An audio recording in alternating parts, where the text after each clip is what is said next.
Hello বন্ধুরা, আজকে আমরা জানব বাংলাদেশের সংসদ ভবন নির্মাণে ইহুদিদের ভূমিকা সম্পর্কে। তাছাড়া বাংলাদেশে একসময় যে ইহুদিদের বসবাস ছিল সেই সম্পর্কেও জানব এই ভিডিওতে। আমাদের অনেকেরই ধারণা বাংলাদেশে কোনো ইহুদি ধর্মাবলম্বী নেই, কিন্তু এটি সম্পূর্ণ ভুল ধারণা।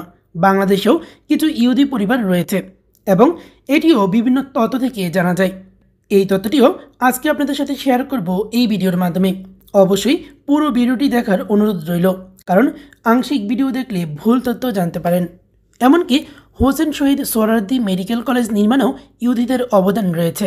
এছাড়া ঢাকা বিশ্ববিদ্যালয়ে পড়াশোনা করেছেন এমন কয়েকজন বাংলাদেশি ইহুদি রয়েছে এবং বাংলাদেশের মুক্তিযুদ্ধে সরাসরি পাকিস্তান সেনাবাহিনীর বিপক্ষে যুদ্ধ করার ইতিহাসও রয়েছে ইহুদিদের।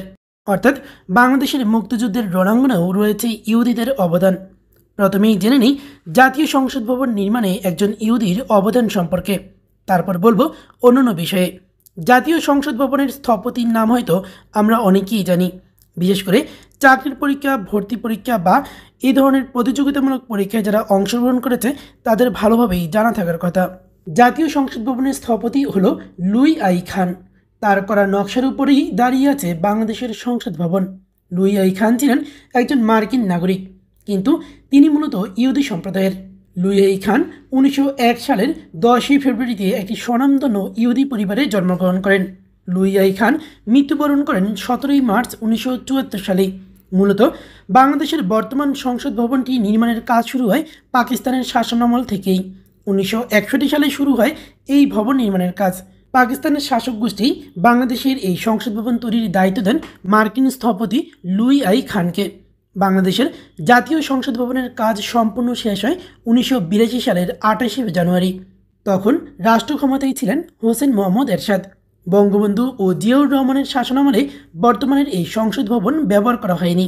ওই সময় পুরাতন সংসদ ভবন, যেটি বর্তমানে প্রধানমন্ত্রীর কার্যালয় হিসেবে ব্যবহার হচ্ছে, সেই পুরাতন সংসদ ভবনেই সংসদীয় কার্যক্রম চালানো হতো। এমনকি হোসেন শহীদ সোহরাওয়ার্দী মেডিকেল কলেজেরও স্থপতি ছিলেন এই লুই আই খান। বর্তমানে আমরা শহীদ সোহরাওয়ার্দী মেডিকেল কলেজের যেই ডিজাইনটা দেখে থাকি, এটাও কিন্তু লুই আই খানেরই করা ডিজাইন।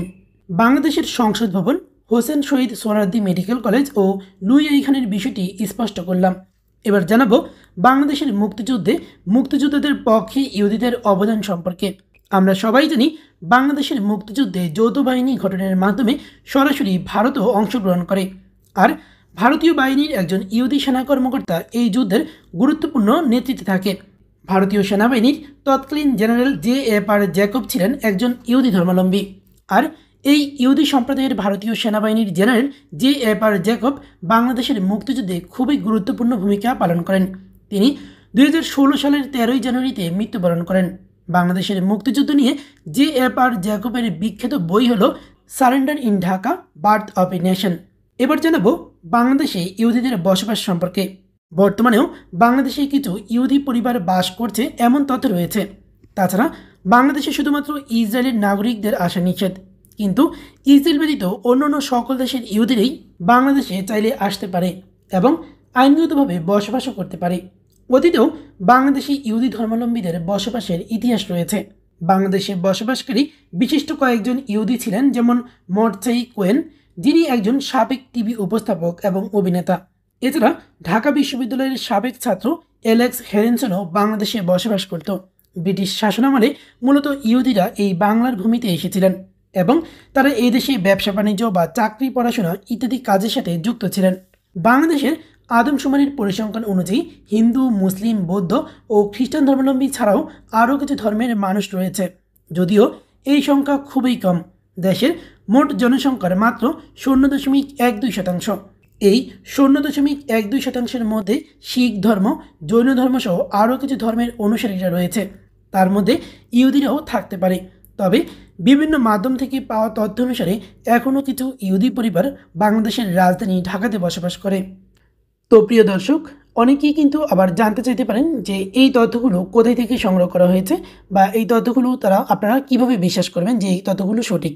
তো সাধারণত আমার চ্যানেলে আমি সবসময় কিন্তু সঠিক তথ্য দেওয়ারই চেষ্টা করি। কোনো মিথ্যা, বিভ্রান্তিকর যে কোনো রকমের তথ্য দেওয়ার ক্ষেত্রে কিন্তু আমি বিরত থাকি, বা এই চ্যানেল থেকে এটা প্রকাশ করা হয় না, বা আমার ভিডিওতে এগুলো মিথ্যা তথ্য থাকে না। তো আমি সাধারণত হচ্ছে যে বিভিন্ন জায়গা থেকে বিশ্বস্ত সোর্স থেকে কিন্তু ততগুলো সংগ্রহ করি। তো সেই হিসেবে আপনাদেরকে যেটা নিয়ে আসতেছি যে এতক্ষণ যে ইহুদিদের যে বাংলাদেশের বিষয়ে যে ইহুদিদের যে ভূমিকা বা অবদান বা ইহুদিদের যে সম্পর্ক বাংলাদেশের সাথে সেটা নিয়ে যে আলোচনা করলাম সেই তথ্যগুলো কিন্তু একটি বিশ্বস্ত সূত্র থেকে নিয়েছি। সেটা হচ্ছে এই যে উইকিপিডিয়া থেকে আপনারা দেখতে পাচ্ছেন যে এখানে কিন্তু ইহুদিদের ইতিহাস যে বাংলাদেশে সেই বিষয়ে কিন্তু আমি এতক্ষণে যা বলছি এগুলো কিন্তু সবই আছে। আপনারা দেখতে পাচ্ছেন যে এখানে বলা রয়েছে যে দেশটির ইতিহাসে 18 ও 19 শতকে পাওয়া যায় ব্রিটিশ ভারত ও পাকিস্তানের ইহুদিদের একটি ছোট সম্প্রদায় ছিল, অর্থাৎ যারা বিশেষত ঢাকা শহরে ছিল, এবং রাজশাহীতেও ইহুদি বাসিন্দাদের খবর পাওয়া গেছে।